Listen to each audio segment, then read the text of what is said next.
အားလုံးတားမြစ်နေတဲ့ကြားကအချစ်ကိုကိုးကွယ်မိလို့နောင်တတွေနဲ့ကြံ့ရစ်ခဲ့တဲ့ပတ်ထွေရှောင်းအားလုံးပဲမင်္ဂလာပါမင်းသားကြီးပြည်သူများရှင်မြန်မာနိုင်ငံရဲ့အလှဆုံးအချုံမောဆုံးမော်ဒယ်တွေထဲကတဦးပါဝင်ဖြစ်တဲ့ပတ်ထွေရှာကအချစ်ကိုဦးစားပေးမိရာကနေတနိုင်ငံလုံးရဲ့အဖြစ်တင်မှုကိုခံနေရပါတယ်ပတ်ထွေရှာဟာပြည့်ပြည့်စုံတဲ့ခန္ဓာကိုယ်အချိုးဆောင်ဆွဲဆောင်မှုအပြည့်ရှိတဲ့မျက်နှာကြားနဲ့ယုံကြည်မှုရှိတဲ့ဟန်ပန်တွေကြောင့်မြန်မာနိုင်ငံရဲ့ထိပ်တန်းမော်ဒယ်တူဖြစ်ခဲ့ရုံသာမကပဲပရိသတ်တွေကသူ့ကိုအလှမဲ့တယောက်ဖြစ်အမြဲတမ်းမြင်တွေ့ကျင်ခဲ့ကြတာဖြစ်ပါတယ်နိုင်ငံတကာစင်မြင့်ထက်မှာမြန်မာနိုင်ငံရဲ့ဂုဏ်ကိုဆောင်နိုင်မဲ့သူကရှာပဲဆိုပြီးတော့ပရိသတ်တွေကနှစ်တိုင်းလိုတောင်းဆိုခဲ့ကြမျှော်လင့်ခဲ့ကြတာပါပြိုင်ပွဲဝင်ဖို့လိုအပ်တဲ့အရေးချင်းအလုံးနဲ့ပြည့်စုံနေတဲ့ရှာကအချစ်ကိုပဲဦးစားပေးခဲ့ပါတယ်သူရွေးချယ်လိုက်တဲ့ချစ်သူအမျိုးသားကပြဿနာပေါင်း16000ရှိနေခဲ့တာပါကြောက်စရာကောင်းတဲ့နောက်ခံရာဇဝင်ရှိနေတဲ့သူတယောက်ကိုရှာလိုထိတ်တန်းမော်တဲ့တယောက်ကဘာလို့သွားတွဲရတာလဲဆိုပြီးတိုင်းပြည်လုံးကဝိုင်းတားခဲ့ကြတာပါပရိသတ်တွေကသူတို့အရန်ချစ်ရတဲ့ idol လေးကိုလမ်းမရောက်သွားမှဒုက္ခရောက်သွားမှစိုးရင်လို့ကန့်ကွက်ခဲ့ကြပါတယ်ဒါပေမဲ့အချစ်ကမြက်ကန်းဆိုတဲ့စကားလိုပဲ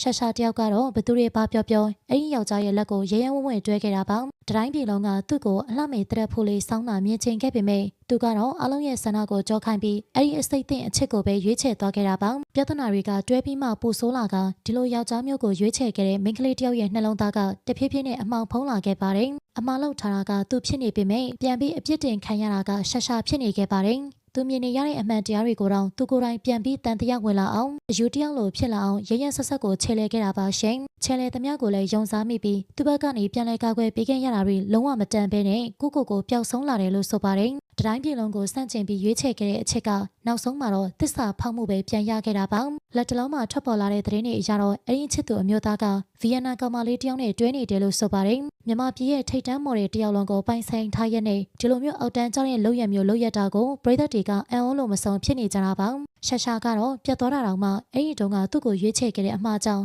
ပရိသတ်တွေရဲ့ဝေဖန်မှုတန်းကိုခံနေရတော့ပါပဲရှင်ဒါပေမဲ့သူ့အတွက်ပိုပြီးခံစားရတာကပရိသတ်တွေရဲ့အဖြစ်တင်မှုထက်သူကိုယ်တိုင်ခံစားနေရတဲ့နောင်တပေါင်းကိုတန်ဖိုးမထားတဲ့ယောက်ျားတစ်ယောက်အတွက်နဲ့အရှုပ်ရှင်းတွေရှိခဲ့တဲ့ယောက်ျားတစ်ယောက်ကိုအဖိုးတန်လာတဲ့အချိန်တွေပုံရိပ်တွေ beauty queen ဖြစ်လာနိုင်တဲ့အခွင့်အရေးတွေကိုရင်းနှီးဖြစ်ခဲ့ရတာကနှမျောစရာကောင်းလွန်ပါတယ်သူ့အပေါ်နာကြီးချက်တွေအယမ်းများလာပြီးဖြစ်ကြောင်းကုံစင်အောင်အလုံးကိုဟိုးစားကနေအဆုံးထိဖော်ထုတ်တဲ့နေ့ရောက်ဖို့နီးလာပြီလို့ရှာကကိုယ်တိုင်ပြောပြထားတာမလို့မကြခင်မှာအဲ့ဒီအမျိုးသားရဲ့ရုံမာမှုတွေကိုအလုံးကသိမြင်လာရတော့မှာပါမိန်းကလေးတယောက်အတွက်အချစ်ကိုရွေးချယ်တာကမမှားပေမဲ့အများကသတိပေးနေတဲ့သူမျိုးကိုတော့ငါအချစ်နဲ့သူ့ကိုပြောင်းလဲပြစ်မယ်ဆိုတဲ့စိတ်ကူးရဲ့အိမ်မက်တွေနဲ့ဘယ်တော့မှသွားမစွန့်စားသင့်ပါဘူးဆိုတော့ရှာကအကောင်းဆုံးသင်ခန်းစာပေးသွားခဲ့တာပါရှာရဲ့အဖြစ်ကိုပရိသတ်တို့ရောဘယ်လိုထင်မြင်မိလဲဆိုတာ comment မှာပြပြခဲ့ပါအောင်ရှင်အဆုံးထိကြည့်ရှုပေးခဲ့ကြတဲ့အတွက်အားလုံးကိုကျေးဇူးတင်ပါတယ်ဆက်လက်ပြီး celebrity သတင်းများအတွက်ကျမတို့ရဲ့ page ကို like and follow လုပ်ခဲ့ပြီး YouTube channel ကို like and subscribe လေးလုပ်ပေးခဲ့ပါအောင်ရှင်နေ့ရက်တိုင်းအတွက်ပျော်ရွှင်ပါစေ